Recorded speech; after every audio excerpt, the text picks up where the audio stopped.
In this video, I'm going to teach you how to log out of your Mobile Legends account. It's a very quick and easy process, so make sure to follow along. All you have to do is first open up your profile. When you access your profile, you will be able to go to the account settings through the left-sided menu. As you can see, when you go into the account tab, you will have three options at the bottom right corner of the screen: the account setter, switch accounts, and advanced server. Select the first one, Account Center.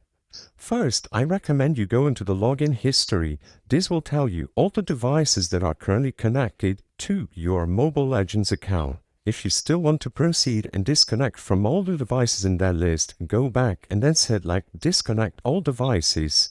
You will get a warning telling you that all the account progress on the other devices will be deleted, and if you are still satisfied, simply select Confirm.